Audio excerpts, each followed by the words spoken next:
Hello guys, इस lecture में details में डिस्कस करेंगे rules of preparation of nominal master roll. तो नॉमिनल मास्टर रोल क्या होता है वो हमने लास्ट लेक्चर में डिस्कस कर दिया था। तो आज हम लोग डिस्कस करेंगे rules of preparation of nominal master roll. तो मास्टर रोल कैसे प्रिपेयर किया जाता है जब कोई भी कंस्ट्रक्शन कंपनी में लेबर मैन पावर वर्क करता है, तो उसका डिटेल्स में कैसे मेसन वर्क करता है, तो उसका रिकॉर्ड कैसे किया था, नॉमिनल मास्टर रोल कैसे रिकॉर्ड किया था। तो मास्टर रोल क्या होता है वो हमने डिस्कस कर दिया था लास्ट लेक्चर में। एक बार फिर से बता देते कि जो भी कंस्ट्रक्शन वर्क कराती है कोई भी कंपनी और उसका रिकॉर्ड किया जाता है कि कितने लेबर काम किए, कितने मेसन काम किए, कितना मैन पावर वर्क हुआ, कितना वर्क हुआ। तो ये सब पूरा डिटेल्स में साइट पे जा कर के कॉन्ट्रैक्टर एंड जो साइट इंजीनियर होता है वो रिकॉर्ड करता है। तो उसी को हम लोग बोलते हैं master roll. Means daily wages पे कितना वर्क हुआ एंड कितना कॉस्ट लगा, कितना मटेरियल खर्च हुआ, तो उसके बारे में डिटेल्स में जिसमें रिकॉर्ड किया जाता है। तो इस पूरा प्रोसेस को हम लोग नॉमिनल मास्टर रोल कहते हैं। तो rules of preparation of nominal master roll, तो कैसे हम लोग प्रिपेयर करते हैं, क्या रूल है नॉमिनल मास्टर रोल तैयार करने का, तो इसके बारे में डिटेल्स में इस लेक्चर में डिस्कस करेंगे। तो सबसे पहले देखते हैं कि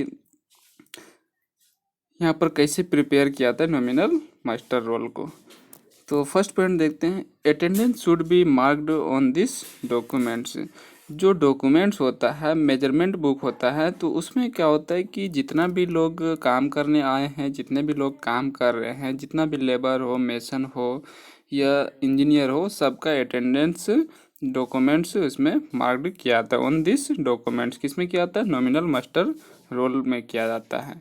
तो सबका डॉक्यूमेंट्स में अटेंडेंस रहता है, सबसे साइन कराया जाता है और हर एक का अटेंडेंस फिर एंट्री टाइम में एंड आउट टाइम में पूरा अटेंडेंस लिया जाता है। किसके द्वारा, साइट इंचार्ज के द्वारा। तो साइट इंचार्ज कौन होता है, या तो जूनियर इंजीनियर होगा या फिर सुपरवाइजर होगा, दोनों में से कोई एक होगा। तो ज़्यादातर मैक्सिमम जूनियर इंजीनियर ही होता है। तो नेक्स्ट पॉइंट देखते हैं, the person in charge of work signs as a proof of taking the attendance. तो अभी हम डिस्कस किए कि जो पर्सन इंचार्ज होता है, साइट इंचार्ज होता है, वो क्या कराता है कि जो लेबर जितने लोगों ने काम किया, जितने भी लोग वहाँ पर मैन पावर हैं, उन लोगों का साइन कराता है। तो उसका फॉर्मेट भी अभी हम दिखाएंगे। तो उन लोगों का पूरा साइन रहता है उसमें, the person in charge of work signs as a proof of taking the attendance. तो अटेंडेंस के फॉर्म में वो उससे साइन कराया जाता है कि जिस टाइम एंट्री होता है फिर आउट होता है, तो टाइम भी उसमें एग्जिट किया होता है। तो आप लोग अगर किसी भी इंस्टीट्यूट में पढ़े होंगे और डेज स्कॉलर होंगे, तो वहाँ पर भी क्या होता है, जो एंट्री गेट होता है, तो वहाँ पर जब आप एंट्री करते हैं तो आपको साइन कराया जाता है और डेट जो रहता है वो लिखा जाता है एंड एंट्री टाइम जो होता है वो भी उसमें मेंशन किया जाता है। फिर जब आपका कॉलेज ऑफ होता है, टाइम ऑफ होता है, इसके बाद आपको वहाँ से एग्जिट के टाइम भी आपसे एग्जिट का जो टाइम होता है वो उसमें नोट किया जाता है, मेंशन किया जाता है।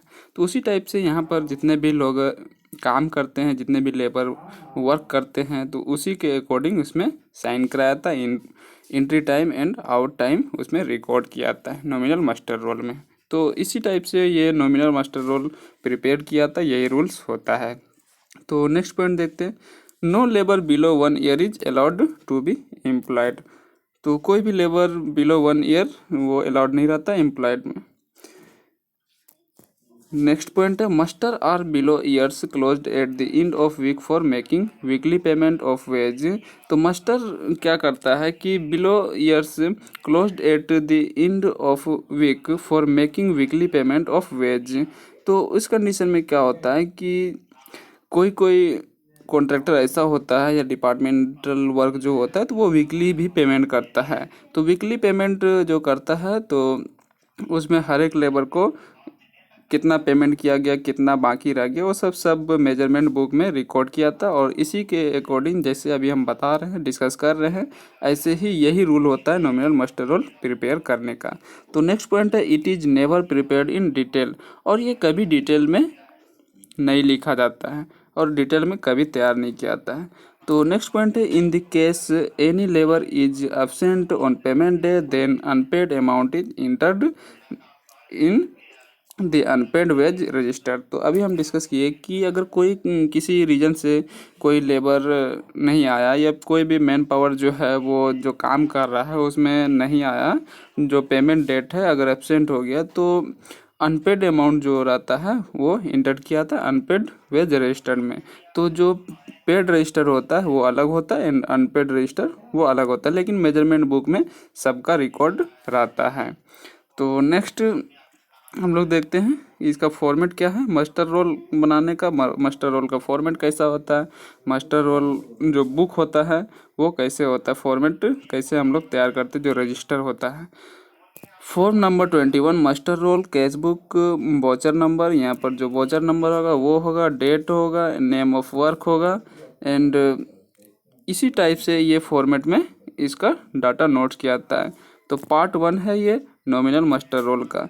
कैटेगरी ऑफ लेबर, यहाँ पर कैटेगरी ऑफ लेबर रहता है, सीरियल नंबर एंड नेम रहता है लेबर का, फादर्स नेम, डेट यहाँ पर मेंशन रहता है, मंथ मेंशन रहता है एंड जो फर्स्ट मंथ यहाँ पर पूरा मेंशन रहता है, जितना मंथ काम हुआ, टोटल यहाँ पर कितना काम किया गया वो रहता है एंड यहाँ पर रेट क्या है एक लेबर को। हो सकता है कोई लेबर 400 रुपया लेगा, कोई लेबर हो सकता है 300 में ही काम कर दे, तो उसी टाइप से यहाँ पर रेट रहता है।